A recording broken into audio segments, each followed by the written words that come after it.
আজি বৰ্তমান জনসাধাৰণে গম পাইছে যে যদি যোৱা সময়ত এই অঞ্চলত গড়েশ্বৰৰ বিষয়কৈ উন্নয়ন যদি হোৱা নাই, ইয়াৰ দায়িত্ব বিজেপি চৰকাৰৰ। যিহেতু ৰাজ্যত তেওঁলোকৰ চৰকাৰ, কেন্দ্ৰত তেওঁলোকৰ চৰকাৰ।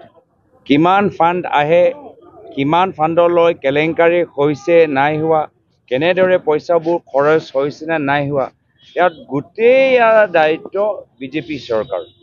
স্থানীয় কাউন্সিলৰ আছে, কিন্তু এইটোতো বৰ্তমান মুখ্যমন্ত্ৰীয়ে চব নিজৰ হাতত ৰাখি থয়। চব নিজৰ, যেতিয়ালৈকে তেওঁলোকে একো টেক্স নাপায়, তেওঁৰ যে এটা বিশেষ দিছপুৰ টেক্স বিচাৰে, যেতিয়ালৈকে সেই টেক্সটো নাপায় তেওঁ পইচা এৰি নিদিয়ে। কিন্তু আমি দেখা পাইছোঁ যে মুখ্যমন্ত্ৰীয়ে এনেকুৱা ক'বলৈ বিচাৰে যে ইয়াত যে কেলেংকাৰী হৈছে তাৰ কাৰণে তেওঁলোকৰ চৰকাৰৰ কোনো দায়িত্ব নাই। এইটো কি ধৰণৰ যুক্তিহীন কথা?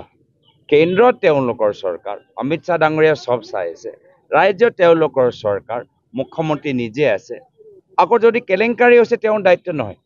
এই ধৰণৰ যুক্তিহীন কথাবোৰ ৰাইজে ভাল পোৱা নাই।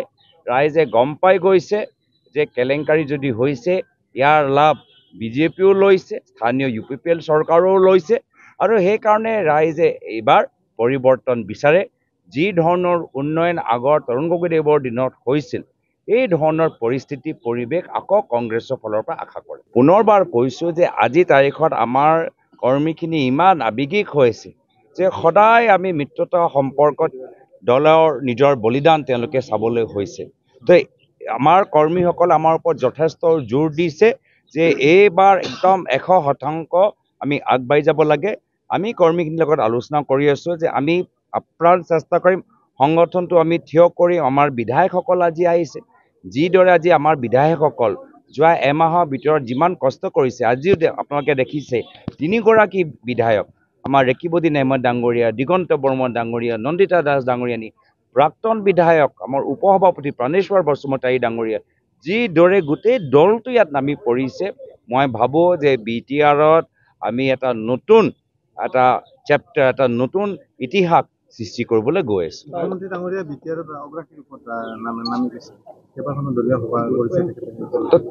তেওঁ নিজৰ বিফলতা লুকাবলৈ হ'লে এনেধৰণৰ প্ৰচাৰটো কৰিব লাগিব। যোৱা 5টা বছৰ যে একো কৰিব নোৱাৰিলে, যোৱা 10টা বছৰ বিজেপি একো কৰিব নোৱাৰিলে, কেন্দ্ৰত থাকিও একো কৰিব নোৱাৰিলে, জনজাতি মানুহক অধিকাৰ দিব নোৱাৰিলে, ভূমিহীন মানুহক ভূমি দিব নোৱাৰিলে, বিভিন্ন কলেজৰ ভিতৰত তেওঁলোকক উন্নয়ন কৰিব নোৱাৰিলে। নিজৰ বিফলতা লুকাবলৈ যোৱা 10টা বছৰ বিফল কোন হৈছে? বিফল বিজেপি হৈছে। ইয়াততো সলনি হৈছে কাউন্সিলৰ ভিতৰত, কিন্তু কেন্দ্ৰত আৰু ৰাজ্যতো তেওঁলোকৰহে চৰকাৰ। তো আটাইতকৈ বিফল যদি ইয়াত 4টা পাৰ্টি যদি আছে BTR নিৰ্বাচনী প্ৰচাৰত, BTAD দেই, BTRটো আকৌ ক'লে ভুল হ'ব। এইটোৱেতো হ'ল বিজেপি, যে BTR যে কৰিব নোৱাৰিলে। আজি আমি BTR নিৰ্বাচন আমি কৰা নাই, আজি BTAD নিৰ্বাচন হৈছে। নিজৰ বিফলতা লুকাবলৈ, নিজৰ কেলেংকাৰী লুকাবলৈ আজি তেওঁলোকৰ যে মন্ত্ৰী সম্পূৰ্ণভাৱে বিফল হৈছে। নিজৰ বিফলতা লুকাবলৈ হ'লে, নিজৰ মাত্ৰ ক্ষমতা ধৰি ৰাখিবলৈ হ'লে আজি এনেধৰণৰ প্ৰচাৰ চলাই আছে।